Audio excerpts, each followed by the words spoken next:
Hello, everyone, and welcome to the Marvel Crisis Protocol War Table Evolving Crisis Response. We're halfway through. Halfway? I feel like it's halfway. We're more than halfway. Okay, great.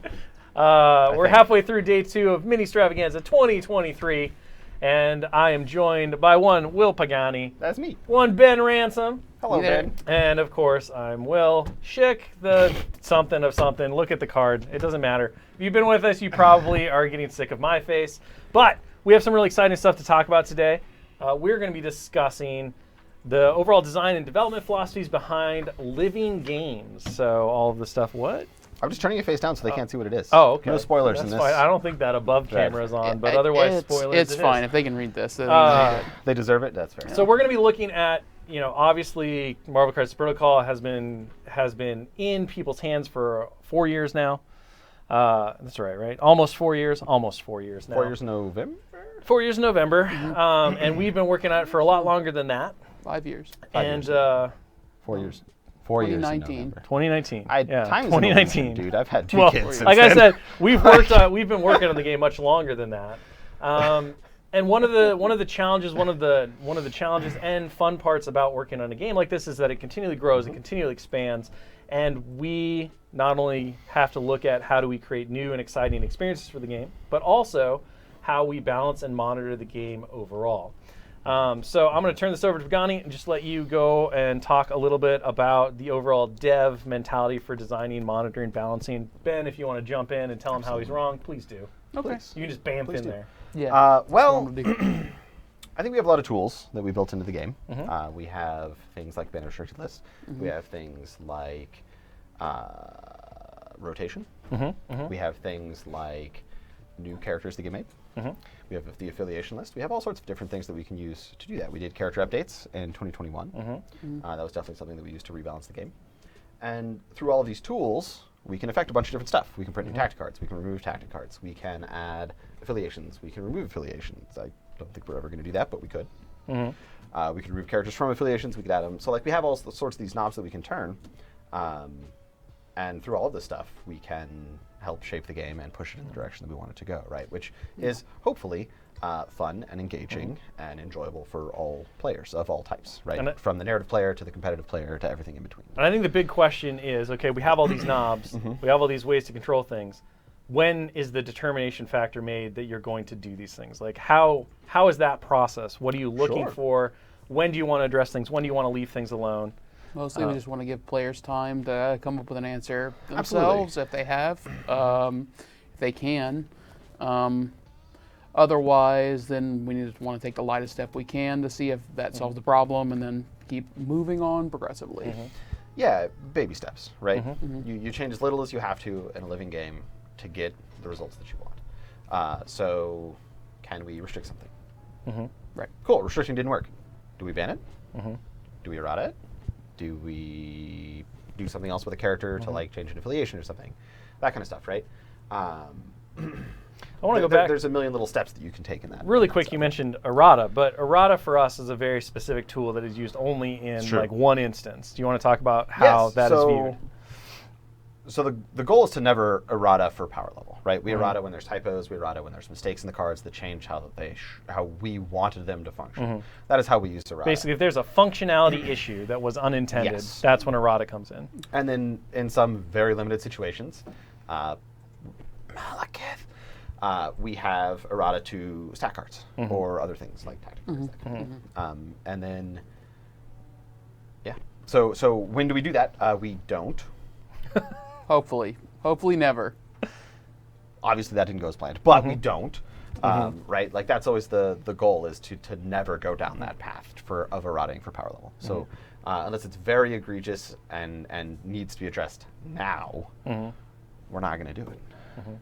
You want to talk a little bit, Ben, about the process of testing and how you're kind of looking at these things as you go through the development process with the playtesters, the cycles, what you're trying to identify, and kind of what are some of the alarm bells that go off in your mind or things that make you go, okay, I need to relook at this. We have to have a conversation about this thing that currently exists and how we want to address it going forward. Yeah, definitely. I mean, we usually get some pretty crazy designs in first, and we. What are you looking at me for, Ben? No, there's no problem with that. But sure. So we usually end up having to trim off a little bit from there and fit it into the container that the character can fit into. Personally, and I know Shake's the same way, I always like to start really high and then pare down, right? Because to me, it's much easier to start with something exciting and then take away the parts that don't And we want the necessarily characters work. to use all their abilities whenever they're playtesting. So having them be a little over means that people are excited to use it and use it. Yeah. So that's what we do. And philosophically, starting high to me always is like, oh, this is the fun part. Well, let's not mess with the fun part. Let's do the other stuff. Let's change some numbers. Let's remove ability that people are interacting with, that kind of thing. So getting crazy things in the first iteration of playtest, to me, is normal, if not wild. Right. Because there's definitely sometimes they're just like, oh, God. So we'll get this game, this character feels miserable to play against because this is an oppressive ability, and so we'll pull that back very quickly.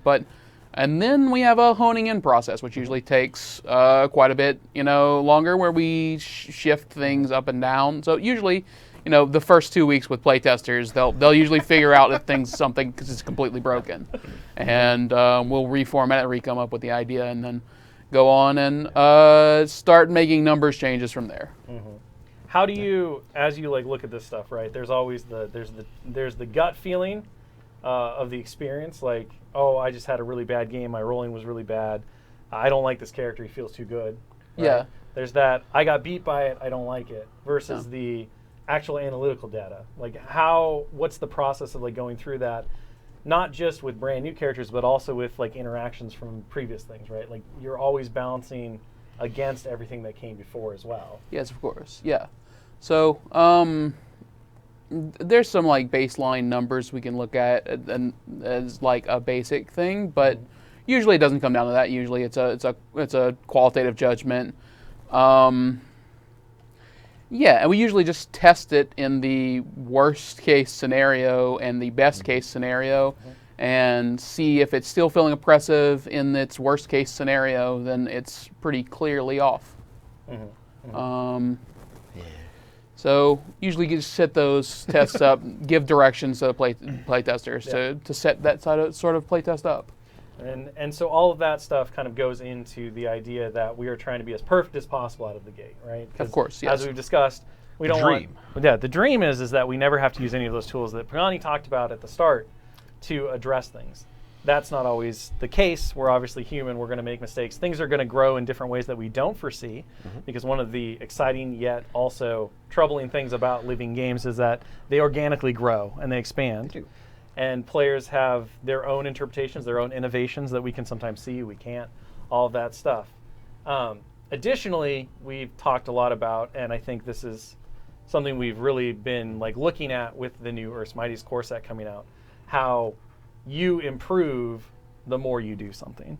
Absolutely. The things, the lessons that you learn, the places that you go. And there is this tendency to look back and say, okay, well, are there things that need to be addressed? Can we move things in a direction that is beneficial for the game, that will improve the game environment? Yeah. And there's a danger in saying, okay, well, just because you can rewrite the rules at any time doesn't necessarily mean that you should rewrite the rules at any time. Gunny laughs because that's the threat I always make whenever I walk into a dev meeting. I will rewrite these rules right now. Yep. But you shouldn't do that. So talk a little bit about, the long-standing philosophy that we have at AMG when it comes to not correcting problems or issues in the game through the tools that you've talked about. But very specifically, one of the things that we get a lot of chatter about is character balances and updates. And you mentioned that is a tool that we have, but it's something that we've done only once. And it was kind of in response to the idea that we had an opportunity to come back in with the move to localization. The card layouts were going to change. And we'd also learned a lot, right? The game had expanded in a way that was so fast. Because when we worked on it internally, it was only through playtest. It's a limited amount of games. You turn it over to the community, it explodes. And lessons are learned very quickly. And you kind of see oh, we thought this would work. It doesn't. Let's go ahead and figure this out. So just give us kind of the overall philosophy and guiding light on this process. Sure, yeah. I think as we grow as developers and grow as designers and we learn more about the game and more about what players want to see from the game, we can go back and apply that to older characters and to older designs and to older things, right? We did it with the Crisis cards, right? We remade the whole Crisis cards, which, I mean, it's not a character update, right? But it's the same thing, right? We took the lessons that we learned from the game for 3 or 4 years and we applied it to Crisis cards. We have applied it to characters. We have applied it to some tactic cards, right? Like, I forget the name of it, the Asgard one with the hammer, it's broken. Oh, yeah. We basically rewrote that entire one in the card pack. I forget the name of it at the moment. I'm blanking. But Doomed Prophecy. Doomed Prophecy. That's the one. So we've applied it to all aspects of the game, right? And I mean, we're now 2 more years later. Yeah. And can I say that we've done it again? Which for now? many of these characters is like another 4 years. Sure. So I think the one piece that's on our little like checklist here is to talk about. You mentioned like the Crisis card refresh, right? Which was definitely a resetting of the game environment, addressing the game experience and moving it into a section where it was modern. You shouldn't meme before the show because then you don't turn off the sound on your phone. How naughty! How naughty! Memes are life. Sean. Memes are life. That's true. That's true. They give you energy throughout the day. However, I want to talk about when character rebalances happen. Sure. Yeah. Right. Are they a tool that you see in order to shake up the game? Are they a thing that changes the meta? When is the appropriate use of that tool? Like, they will do that, right? But that's never our goal, right? The goal, whenever we're doing a character shakeup or a character rebalance like this, is to go back to designs that maybe didn't quite meet the mark, or didn't go as far as we wanted to go, or didn't do a very good job of representing what the character is. And that is what we're looking at when we're doing these things. It is not a go back to make new things better or old things better, right? It's a how did we fail as developers here, and how can we do better? And do we have time to do better, right? Do we have time to make these characters? Do we have that kind of stuff? Was the vision met? Are we happy with where the vision is? Are there ways to adjust it in a way that makes the whole game environment better? Absolutely. Those are the questions we're asking when we're looking at what characters are going to be addressed here, if any characters need to be addressed here, and that kind of stuff. So, I mean, in a lot of ways, we're developing a balanced playbook as we go along, and we know what things we can use, but you're always pushing the boundaries. We're always pushing the boundaries of what can be there. So whenever we're doing something new, we're just not going to have the data necessarily to know exactly if it comes in or not. So get a little more experience, and that is about the main time. Whenever we have done something very different, it usually takes a little bit of extra iteration. And I think overall, right, the important bit about this whole conversation is that it is not in 6 months you say, oh, we need to react, right? It is very much a thing where like you're looking at a course of years of data collection, of analysis, and remembering that, and we talk about this a lot in our other development panels, that the game is not supposed to be perfectly balanced. Correct. There will be weaker characters, there will be stronger characters within threat values, just overall within the game. The idea is that we're always looking at that curve. Are things on the bottom of the curve? Are things pushing the outside of the curve? Are we happy with that movement, or do we need to like rein it back in? So the fact of the matter is that with all that said, we are excited to announce that we do have a new round of character rebalances, and we're going to go through those with you right now. We're going to start things off with the one and only Nathan Summers, Cable. Yeah. So, Techno-organic virus, man. Techno-organic virus, man. From the future. That would have been a much better name for him, yeah, honestly. that's a superhero name.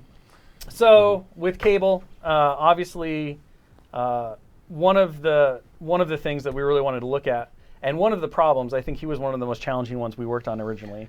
Yeah. He wound up having, he exposed issues with drop-off, the team tactic card, if you've been playing the game for a long time. And may it rest in peace. May it rest in peace. And I think, overall, well, he exposed the problems there. we also had a different environment, and making sure that he wasn't oppressive, that he didn't kind of dominate the game with his longer range weapon and all of that stuff was really important. Where he wound up, I think, was a little under where we were happy with, but we wanted to wait and just continue to see how he performed in the environment. Moving to this point, I think we can safely say that we're pretty happy with his changes. Yeah. If, Ben, you want to walk us through kind of what changed and give us an idea of what those changes are kind of like supposed to address, then that would be great. Yeah, I mean, his plasma rifle, we had trouble getting that right because it's range 5. You don't want him to be oppressive, where he just moves forward and blasts someone from across the board. So we had to come up with some new technology in order to make it better while not causing that oppressive effect. So that getting the range 3 2 rerolls is huge for him. I remember the discussions. We had a lot of things like, can we add an attack? And we were like, well, that doesn't fit on the card. Can we do this kind of thing? Okay, well, that doesn't work. So this was sort of the like, how do we get another way for him to interact differently without adding a lot of text, right? Because we talk about this all the time. It has to fit on the card. Yeah. Like, we only have so much space. So whenever we're looking at with these reworks in general, for sure, it's very difficult. That's a constraint we're looking at. You're always looking. I mean, the goal is always little tweaks, right? Little adjustments, not rewriting everything. We went through a couple of different things on upping his offensive rate, right? We looked at increasing the strength of the weapon on his plasma rifle, but it was too much with the range. I really like where we wound up because one of the key discussions was we want Cable to be a threat at range, but we also want to encourage Cable to get in close. And I mean, he has a medium range throw, so him getting in close is the play pattern that people figured out anyway. It's something that we wanted people to do. And as Pagani will tell you, rerolls are just as good as new extra dice. We reinforced that again, but just almost as good. Yeah. Getting in close also encourages use of Ascani-san, which is great. Right, and the new wet works. And the new wet works lets you ignore cover. So like, there's a lot going on with Cable that really lets him play more of an aggressive game while not really affecting very much of his KG game, right? Where he got to play the long range character and never be in danger and never that kind of stuff. So the plasma rifle, the rerolls will give him more power. That'll let him use more of his superpower. So like, Cable is really firing all cylinders right now, I think, for me. Yeah. So moving on to the next character, we have the one and only Colossus. One shiny boy. One shiny boy. Yep. I think really here, kind of looking at all of the data, looking at the play patterns and all of that, we wound up in a situation where the slow movement on the 50 mil worked in playtest, but overall in the general aggregate of where the game wound up with all of the other characters and the ability of everyone to kind of get him out of position. Upping his speed was really important. Additionally, we also made a change to organic steel. Yeah, to prevent pushes, and the Brig Brother change to be in range of enemy characters. So having Colossus moving up the board aggressively really changes his play pattern quite a bit, and having all those things coming together really just makes him less of the passive character that you'd had to play him in order to do the bodyguard. That's the big one for me, right? Yeah. Like, when you see Colossus in the media, he's not just like standing next to somebody being like, hello. He's up there, he's fighting, he's punching, he's doing these things. So by changing from bodyguard to, I don't remember the black It's the dwarf Luke one, Cage. was the first one. Yeah, black dwarf, too dangerous to ignore. Bodyguard, that one. The aggressive bodyguard versus the passive bodyguard, I think, fit Colossus a lot better. And then because of that, we had to change the speed because now he needs to get up there. So I think it's overall a much better representation of what Colossus is than the original design. I think it kind of lives the Colossus dream for sure. Yeah. Okay, moving on, and we are doing this in alphabetical order as people are quickly figuring out. Cyclops, Scott Summers, big changes here. I think complete leadership rework. Complete leadership rework. The optic blast changed in kind of relation to the leadership as well to let him kind of maximize everything that's going on. Obviously, you know, much like Star-Lord, the original leadership seemed like it would offer more value than it ultimately did. So looking at kind of what X-Men were looking for, how it compared to the other X-Men, including the new leadership on Professor Xavier, we decided that we didn't want Cyclops to get left in the dust. So it was time to do a rework and relook at him. Well, they know he's a leader. I mean, come on, they knew. Spoilers. Xavier's a leader. So X-Men Blue, complete rework. Speed of sight was added to give him a bit more punch at range. This goes back to some of the stuff that we talked about previously with Captain America, where or even Iron Man, where those more like rangy characters need ways to interact because they're not necessarily pushing forward to the board. So And this gets him the power that he needs in order Yeah. to do his field leader and his other superpowers, his moving around, hit and run. It's just a big deal for Cyclops to have enough power to actually feel like that leader you want him to feel like. And then a minor change that also happened to Optic Devastation picked up the new suppression trigger, which first appeared in our internal testing on the new Winter Soldier. Yes. Which just kind of makes it feel more like the big spender builder, because instead of just removing one power, you can potentially remove a lot. Yeah, it often feels felt good. like extraneous before, and this feels great. Like Yeah. whenever you get a couple wild triggers and you don't leave them enough power to come back at you, it feels really good. Next up, we have the one and only Wade Wilson Deadpool. Ye olde Deadpool. I think this one was probably one of the most hotly debated. What are we going to do with this guy? Yeah. From the original intention to what a lot of the feedback from both playtesters and community was asking for, versus what those changes would mean. The biggest one was, the common complaint was, well, he doesn't generate enough power. Bang needs to generate power. Originally in testing, Bang did generate power. Are you laughing about the leg day one? I am. Okay. Yeah. I was very proud of that one. I was very proud of that ability name. We'll get Forgotten there. about that. But Bang originally generated power. Pagani quickly broke that in the original testing by showing that under the Cabal leadership, he could generate all the power he ever wanted and not really Do worry whatever he about wants, it. yeah. So with that, we looked at if we're going to make Bang a gainer, Yes. is going to gain a power. To use the slang the kids are using. I these would days. use the kid slang. Hey. I'm hip. Hey. I'm with it. I read the discords. How'd you do, fellow children? Yeah, exactly. We needed to make some changes. So Ben, walk us through a couple of those changes, and then we will talk about the best ability name ever. Sure. Yeah. Well, we can talk about. He. We didn't want him to be exclusively a ranged character. I mean, he is a mid-range kind of mix-up character. So we gave him stab trigger on his attack. +1 stab, -1 bang. Yeah, it evens out pretty well. And we gave him a superpower. You can't spell. Legendary without leg day. Don't take my thunder. You also can't spell leg day without legendary. You can't. No, That that's should have true. been the name of the super. That's true. That should have been it. We messed up. We did. I don't know if we did. yeah. So I think the things that we kind of discussed, right, and the direction that you really pushed for as we were going through all the data was making sure that Deadpool was a character who could play up close, Yes. but also had the ability to gain the power in order to get him there. This gets him a nice play pattern of he can use his bang at range, then later in the game he can use leg day to get in and start stabbing people. That's what I do every weekend. So, Following up after Mr. Wilson, we have the one and only Jean Grey. Yeah. All right. Pagani, you want to walk us through all the things you did to this telekinetic powerhouse? I think the only one that I did here was just an extra power. Oh, turn. okay. That's And it. then, Yeah, so she got fail pierce as well. sure. She did. Which is both of those just get her to be an offensive powerhouse here. I mean, she can use her spender, which went down to cost 5 much more frequently. Yes. So she still folds very quickly. So if you have to protect her, but But now you have a new Colossus to do just that. But that's what the have Gene exactly tactic card is for. You also too. have Jean as well, yes. Jean! Yeah. There you go. I'm sorry to all the headphone Jean. users. no, It's the headphone Just users. and. Just and. no.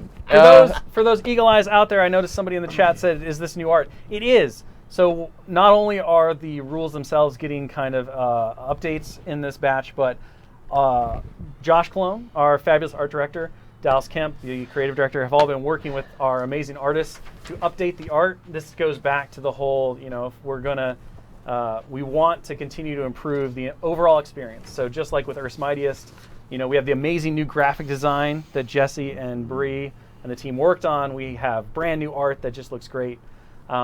Everything going on. So there is going to be new art that you're going to see throughout, and you're going to see more new art coming forward.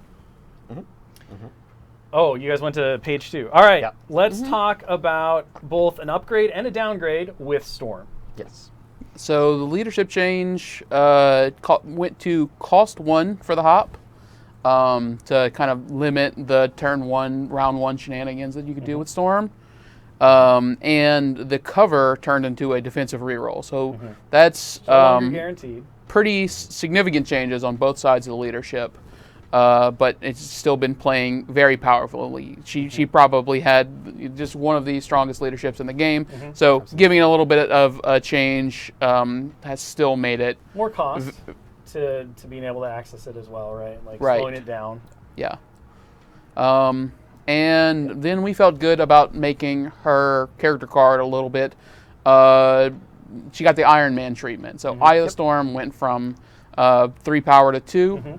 And with her area attacks, with Hurricane going up to 6 die, she is absolutely brutal. She can make absolutely brutal area attacks now, which feels very too, right? Yeah. it feels very Storm-like. Yeah. I quite like that one. We're not to my favorite yet, so I'm gonna let you keep going. All right. All right. So next up, we have my personal favorite, Wolverine. James Logan Howlett. I believe this is another new art one. This is another new art one, yes. So this is more brand new art, updated and everything. Obviously, Wolverine was an interesting one. He's one of those ones where in playtesting, the playtest feedback was a lot of downgrades. It was a lot of small tweaks to bring him down because he was performing very, very effectively during playtesting. Berserker Barrage, the healing factor, exceptional healing, best at what I do, the throws, like everything. All the tactics cards, yeah. And all the tactic cards that went with him. And so I think he got tweaked down a little bit too much and wound up in kind of a similar realm where Hulk was, where within the subset of what was being tested against, he performed very well. But by the time that he was released and with the expansion of the game, he quickly showed that he was slightly under par for where he needed to be. So give us a quick rundown about kind of his upgrades here and how those tweak him to bring him back in line with where we want the Wolverine to be. Yeah, it's much harder to deny him now with the best at what I do going to 2 power instead of 3, and I think that's really the big one here. You can use it now with Berserker Barrage, which is a heck of a combo. Whenever you get 2 or 3 wilds, it is absolutely devastating. It will take down just about anybody. Yeah, I think the accessibility to the superpower is the big one. The little one is the Berserker Barrage. And then he just picks up a stamina on the injured side, right? Which that never hurts. It sounds minor, but it's quite huge, right? Factors, so he gets the additional die, right? He gets the additional die with his There's Berserk. a much larger chance he survives. Yeah. And that he can use this healing factor to stay in the game. The 6, I mean, more than even the best at what I do. The big thing with best at what I do, lowering it to 2 made sure that he has access to it consistently, even when he kind of flubs the roll. But that stamina change on the backside, I think, is for me the chef's kiss of what turns that detriment of his wild rage into something that can actually be utilized very effectively. So, Chad is panicking about Wolverine cards. Which I'm very excited about. I don't control that. I'm sorry. Like this computer not connected to the fabulous internet, unfortunately. Okay, so with Wolverine covered, we've now covered all of the mutants that will be changing. Let's go into our non-mutants. Absolutely. Starting in alphabetical order with the one and only Amazing Spider-Man. Amazing Spider-Man, I think the big thing on Amazing is he needed more power gain. Okay. That was what. So we gave Mastered Spider Sense a rule where you get power whenever you roll a crit, and that lets him sling around, use all his movement abilities much more frequently. I think the big one is Witty Banner and the way that it interacts with that as well. Like because you roll that crit on defense, you Witty Banner. You roll the crit on defense, you Witty Banner. That's great. Like it's pretty cool. It's great. Yeah, this guy, just a tiny tweak, right? But it's so big of a tweak, too. Like, one little change can make such a difference on a character. Attacking him gives him power, gives him snark power. Is what snark he powers. does. So Spider-Man. I love it. Yeah, and with the extra power, whatever a spider can going down to cost 4 means he can use that a lot more frequently, and he's hopping around the board. It lets him fill that role of like big hitter in the Web Warriors especially a bit better because he can access that 8 dice with catch. All that good stuff. Chad is asking when these changes will go into effect. They'll go into effect in about... What time is it? 30 minutes. 30 minutes. Yeah, 30 minutes. Give or take. Yep. Give or take. All right. Next up, we have another one of probably the biggest change character in this list. For sure. You think This one's my favorite. There's a lot, but yeah, sure. This there's one's pretty more. big. There's This more, one's but pretty we'll keep All right, this one's keep pretty at it. big. What did we do? Don't What worry did about it. we We'll do? get What there. did you do, No, man? don't I worry. wanna look at this thing. Don't worry. Oh, this, that guy too, yeah. yeah. All right, sure. We're getting there. Keep When it we moving. get to the D's, it's fine. Black Bolt. Black Bolt, just as a 5 threat, like really, he really wasn't performing close to where a 5 threat should be, especially with the fact that he is the only leader currently for the Inhumans. So we just wanted to go back and make adjustments that we had learned over time with 5 threats. He was missing a couple of the core fundamental things that I think all 5 threats need to have in some package to pull them together with the extra power. Like all 5 threats need a way to generate more power than the average bear. His attacks were a little soft, and there were some other things that went along with him too. Pagani, you want to walk us through some of that stuff? I mean, I think a lot of this is just boring number changes, but to me, the most important Boring thing number on this- changes would have huge impacts. Well, yeah, but they can look at the boring number. I don't need to Okay, talk about the boring sure. number changes. To me, Sure. it's the king serves his people, right? Yeah, I Okay. think that's the one. I think that's the one that really like tied this whole thing together for me, which is if you never injure Black Bolt, he never gets Whisper, and the coolest thing on his card is Whisper. Yeah, the miniature is modeled It's doing after Whisper. So He does have a whole big like slew of broken concrete So for his little whisper. a king serves his people to me was the one that was like, okay, yeah, that's now we've done it, right? And I think we get the thematic tie-in about how Black Bolt will give up his own person to help the Inhumans, and we also get that tie-in of like, okay, now you can't ignore this character anymore. Chick's looking for the what did we change? No, I'm just curious what other boring number changes we supposedly made here. Yeah, the spinners went down a power, so I he mean, can get around the board yeah. a little easier with Master Punch. Energy Bolt going up to Absolutely, right. 6 with Pierce, obviously, like really It's a impacts very powerful his, attack, right? It And impacts it's gonna his give more power generation for a lot. Focus power now just simply gives out him an additional power. I feel like he really performs much more in his role as a 5 threat. He feels a lot more like the Black Bolt that we see in the comics. I'm very happy with this, and I'm glad that we got back around to kind of like updating him overall. Just beautiful. Let's talk about a little bit of a downgrade, also kind of a consistency thing with Black Cat. Yeah, so we Master Cat Burglar is now in action. And just like all the other Puts steel him in line effects with Enchantress. Enchantress, yeah. Yeah, so we saw that, and we really wanted to keep it in line with the rest of the game, but we wanted to give her a little bit of a different role to do, or some more things that she could do. So we gave her Cat Claws Bleed and Bad Luck. Crits do not cause enough additional dice to be rolled. So that lets her play a kind of a riverboat gambling game where she can run up to them and hope that their hits don't daze her.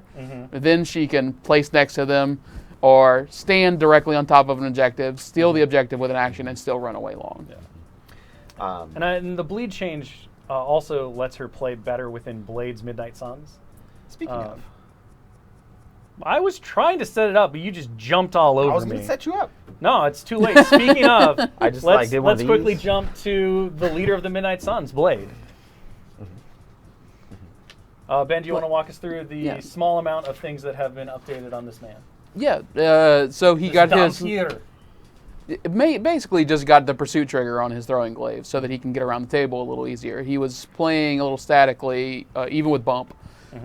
So his ability to get around the table really lets you apply the bleed, get the power, move up to them, and then use his Night of the Dampier, which he really wants to be doing as much as possible. Or his katana. Yeah, I think the big conversation around Blade was the feedback, the data analysis pointed to he gets stuck, right? Like if he was not where the fight was happening, he kind of had to waste his action economy to get back into the fight. So Pursuit for me was a really great fit because the argument was he has throwing glaives, like he can affect things at range 4, but that doesn't get him to where he wants to be to use Night of the Dampier. It doesn't get him to be able to use his katana. And in range for vampiric immortality. So I think the elegant solution, I really like the solution we came up with, which was Pursuit on the glaives means that tool that was always there is just it's a better tool that was always what it was supposed to be. Yeah, I think he's really playing a lot more flexibly and a lot more fun on the table. for sure. We're just going to skip the next one because Josh Malone is in the chat, and I'm not prepared for anything. Oh boy. Let's go ahead and talk about Matt Murdock, Daredevil. If Black Bolt got this is the one. This is the one that I was referring to as a large. He has a leadership now. He does have a leadership now. He is now the other Defenders leader with the Marvel Knights leadership. So Daredevil is built almost completely around Devil's Deliverance, right? Like he uses he has aggressive move that he can use on Man Without Fear. His baton hook moves people in more easily. He still gets extra dice, though it's slightly less dice. We made it round. So we're really trying to build this character to use Devil's Deliverance a lot. The spike versus the low has definitely been like brought in a bit more, right? Yeah. Like, and the leadership supports that as well. So if he can get into a clump of 3 characters, he just blows them all out of the water with his leadership. Yeah. It is very, very impressive. I really like where we went with the leadership. It makes him feel very much like the street level Defenders kind of style of characters where they just kind of run into the punches and then they assume that they will come out on top. Yeah, if there's a room full of guys with guns, Daredevil is going to wreck all of them. Yeah. Right, he's just going to run into the middle of them. They're going to shoot at him. He's going to keep moving back and punching them. He's going to baton hook the last one in, and then he's going to blow them all up with his Devil's Deliverance. It is fantastic. I think we did a great job in this update, and we had it in the previous Daredevil, and I think it's still showcased in this Daredevil of this is the character that fights against odds, right? Like when he's outnumbered, when there's more than him there, he fights better, he fights harder, he fights stronger. And I like how the leadership kind of feeds that into his Defenders team, right? Like I think it's very cool when you take the thematic pairings of Iron Fist and Luke Cage and some of those other like street level guys. It does, of course, work with some of the more mysticky. Hulk obviously doesn't mind this leadership at all as well. He's excited. He's all right with it. So. Hulk Fu. I'm here for it. You got him. You Hulk got him. Fu. All right. Rally. We're just gonna. Rally. I got so many more of these to go. You've never heard of Hulk Fu? I don't know. I got him Hulk Fu, surprised him. I'm just imagining like Hulk doing the crane stance, and it's awful and amazing. Dallas, at the same get on time. it. Get on it. So let's talk about another character that was performing a little bit over. I do think that the Crisis refresh, though, had a massive impact. It did. But there were a couple of things that we wanted to adjust in terms of just cleaning up some rules, some rules that were unclear or perhaps not quite functional. Those of you that are very familiar with the rules forum may note that there were some Dr. Voodoo questions that haven't been answered for over a year. And that's because the answer was, it doesn't work. Yeah. Now it works. Also, the Brother Daniel token comes back whenever he dazes. Yes. Or whenever... That would be the part Oh, that yes. works, So, yeah. Well, no. So when you daze him, you lose the token now, which is a substantial functionality. And when you daze the person with the token, it comes back to him. Yeah. So there's a lot of functionality changes here, and he lost his superpower throw, but gained the throw on the attack. Yeah, it's only size 2 now. Yeah. But part of what Pagani talked about earlier was space on the card, or maybe Ben brought it up. Somebody brought up space on the card. I know Ben has to deal with space on the card now. That's all the time. Problem. Absolutely. We'll just throw words at you and be like, make it fit. You're fine. Good luck. And then you get to bear graphic design's wrath, which is my favorite part. Possession also only does held objectives. It only affects held objectives. Now no longer secures. Yes. And we did that because we learn, right? We learn when you say, hey, you can't play any of the objectives in the game anymore in an objective-based game. Maybe that was a bit much. Yeah. Maybe. I remember testing this guy. It was like, whenever he goes last, he just went, kind of. Yeah, you just take a point. Takes the point for you. It is fantastic because he wasn't doing well otherwise. And, I think that people just hadn't figured out, how he was playing yet in that playtesting. So it's just such a new ability at the time that it took a long time to get our heads wrapped around it. And I think this iteration is really going to feel fair and powerful. Yeah, and I think that was the big thing, right? It wasn't take the king of the fours and put him in the bin. It was, let's just lower the pedestal a bit, right? Let's let him do what he does that's cool, and but put some limiters on it. So next up we have Daredevil's on again, off again, Amor, Electra. Electra. Yeah, This little character tweaks here, was right? Just this little tweaks. one really. I think there was an errata change and then just one actual change. yeah. No, She two. got And a one number physical bump. defense. Yep. But she got the 1 power gain on ancient throwing Yeah, blades. and I think the concept here was very cool. The idea that she didn't have any kind of way to build power with her attacks, but she gained power whenever she dealt damage. It just didn't quite work out once it hit the real world, and so the very simple solution here was if she gains 1 on her ancient throwing blades, now she has access to like all of her kit. She can build that impale much easier, and she just functions the way that we always envisioned her functioning. We really wanted to see her impaling people. You know, that's what she does. I don't Like, look, main goal. Whatever you want to do in your personal time, Ben. Oh my. Go crazy. But I personally would prefer no one in the world is impaled. Okay. It's just cruel. It's cruel and wrong.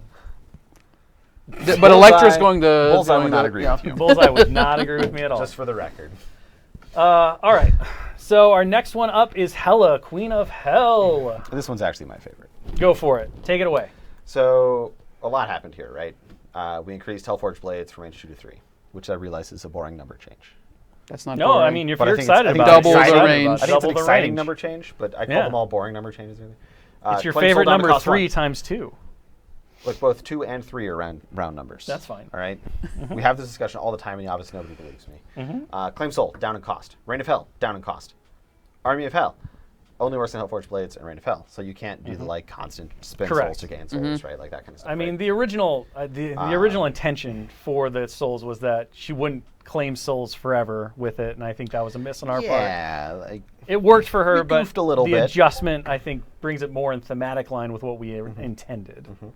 and then Death's Embrace is really my big one here, right? Like that thematic, you kind of get a little bit of like control out of this character that used to just be all about murder, and now you get more from it. And I think I think this character has really found its stride with these changes. Like, Yeah, really, she really is absolutely good at taking down the enemy team now. Yeah. She can move in and really have an effect on the game at all points of the game. so, cheers. Well done. We're not done, though. Well done. Oh, We still have like 2 pages to go. oh gosh. I know. Look, it was half this size, and then this guy showed up. It was like, and he was what just if we did like, all this other There cool were stuff? priorities. What if we just did this? And What there if we were did all this other priorities. cool Wow. One of which was Electra. Forget about everything that we talked about at the front. Apparently, Ben's got his own agenda. Let's talk about another downgrade to little a guy. character. Malekith the Accursed was adjusted once. Would have been in this pack anyway because of the change to ferocity. Yeah. But, we did a slight touch to begin. That wasn't quite enough. So we've come in and we've clipped the kitty's claws a little bit more to bring him back in line Thank you, and Ben. slow down the oppressiveness. Go ahead and talk to us about those changes, Ben, and how they impact the overall playstyle while keeping Malekith still at a balance with the 7. Yeah, so he was still he was just going over the speed limit for kills, right? Like that is the Malekith mistake. This is a 3-day zone and you're in a 4-day. Like just for the game can only handle such a level of killing, and he losing Wild Pierce is I think the biggest change here for bringing that level down. Ferocity only changing to a size 3 throw, so he is much more villainous and wants to pick on smaller characters. Yeah, I think one of the things that was, we kind of talked about was we want him to be able to deal with small guys, but he shouldn't be able to bully Hulks or Dormammu's. Or like, if he goes after the big guy and he doesn't get them, it's going to hurt for him. Absolutely. And that comes back to the stamina change as well, where we adjusted both his healthy and his injured stamina down. Yeah, with his dice improvement, I mean, he was still just a very intimidating efficiency option. So lowering the efficiency on both his durability and his offense was what we wanted to do. The next one up is Ronan the Accuser. This one's pretty simple. He had an errata update that needed to go into effect. Yep. And looking at kind of what his playstyle was, what he wanted to do, the very simple solution was just to bump up his beefiness. So he's a slightly more beefy boy. 7/7 stamina instead of 6/6. So good. This is one of my favorite characters, and I still don't understand why people don't quite use him as much. Well, maybe they will now. But Well, maybe they will now. He should be a good answer to big boys. If Yeah, he, yeah. you know, yep. Universal weapon is so good. All right. Next up, we have Taskmaster. So Taskmaster, as everyone knows, he learns. He watches people. He's like, I see what you did there. I'm going to do that too. Captain America suddenly started gaining power on their shield throws. And he was like, I can do that too. Yep. So there you go. So now he gains 1 power on his shield throw. Exactly just that. like Sam Wilson, just like Steve Rogers. And there was some errata. And there was some minor errata updates that just cleaned up the language and the ruling. So he continues to be the perfect mimic. Beep, beep, beep. My favorite change on this next card is the art. Oh, for 100%. So brand new Thanos the Mad Titan art. Yes. A slight tweak here. You want to talk about it? Yeah, Cosmic Portal going to once per turn instead of once per character per turn. It brings him in line with everyone else. We didn't do it the previous time because we were like, well, he caused a bunch of threat. Still a little much, so we did it. We did it this time, and I think it's going to really help balance it out, right? You can take the stones, you can take Space Stone, and you can take Mind Stone. You can still do all these things and place people everywhere. Yeah, this but is now you kinda- can't place people everywhere twice and do all sorts of other stuff, right? Yeah, like Malekith was over kind of the beat down limit, and Thanos was over the control limit for the game. So we're finding the limits, like, right? And we're finding where the limits of the game are. Absolutely, and we're going to continue to do that as the game continues to grow. And it will continue to grow. Forever. Another forever. Forever. You heard it here first. Another brand new piece of art to go with a little character adjustment. Yeah. Can't do Hela without doing Thor. I don't know if that's true, but we did do Thor. I said it because that's what happens. So okay. I can make that correlation, fair. and it doesn't really matter. That's right? fair. That's fair. Just some slight adjustments here. Nothing like super crazy. Ben, you want to walk us through kind of? Yeah, he got a little bit of We got a bunch of boring number adjustments according to Brigani. Next. a little bit of a durability increase. His stamina went up. His mystic defense went up.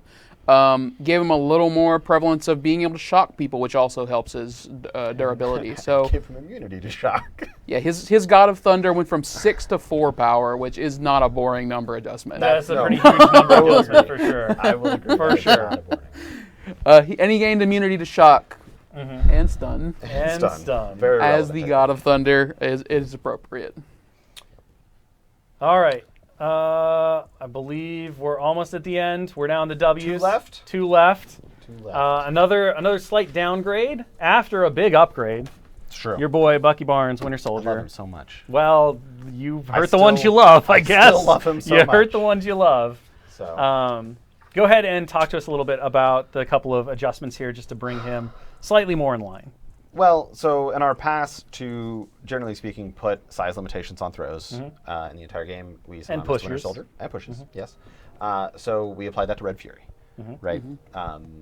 Bucky isn't running around punching Dormammu through buildings. I mean, I would love it if he did, but he doesn't. So we put a size 3 restriction on there. And then, of course, if he can't push you, he doesn't get the extra assault rifle attack, right? So there's that. And then the rapid fire trigger changing from hit to wild is going to make it a little less consistent, Absolutely. right? It's it's actually not too bad, but it's just I think it's just right. Yeah, we was a little too cold, a little too hot. Yeah. Now just right. Now I we're think warm. it This is comes porridge. down to that, we talked about this with Cable, right? Range 5 is a very interesting spot to balance when it comes to your ability to reach out and touch someone. It's very far. And we modeled his original rapid fire off of a lot of the other rapid fire characters. They don't shoot quite as far. Shoot range 3 for most of them. Most of them. Yep. So a simple adjustment here that kind of happened up. And then last, but certainly not least, the one and only Wong has just a couple of minor tweaks here. Ben, you want to talk about them? Yeah, Servant to the Sorcerer Supreme references Stephen Vincent Strange. So whenever you play Doctor Strange, Sorcerer Supreme, he gets his defense buff, That's weird. and he got one more physical defense as well, going up to 3. Just make him that backline healer a little more durable, a little more reliable. Yeah, he doesn't just like instantly fold the second you throw anything at him anymore. Yeah, it's So, perfect. I think it's a great spot for him to be. Not particularly tanky, but certainly just doesn't immediately fall. Not So, made of tissue paper. His miniature looks like he can jump over a dumpster. Oh, I think he's currently jumping over a dumpster So- on the mini. Just boing. that's a He's bold. a smoke cloud. That's a bold thing. That's how he jumps. Every time he jumps, smoke. That's it. It's actually really annoying for him, I would imagine. All right, and with that, that brings us to the end of this character balance update. They are available on the website right now. I'm going to say right now. There were a couple links put in the chats. So you can download them, print them out, use them as the updated, enjoy the brand new art, and continue to explore and expand your Marvel Crisis Protocol rosters and experience. It was exciting to be able to take the opportunity to make this change. We will continue to be very judicious in our use of character rebalances and make sure that everything that we do is well thought out and that we're not changing the game experience just to change it. Otherwise, have a great time. We'll be back here in moments with another hobby stream. And of course, we'll be closing out the rest of the day with a few more dev panels as well. Thank you so much, everyone. Have a wonderful day. We'll see you for the rest of Mini Extravaganza 2023. Goodbye. Goodbye.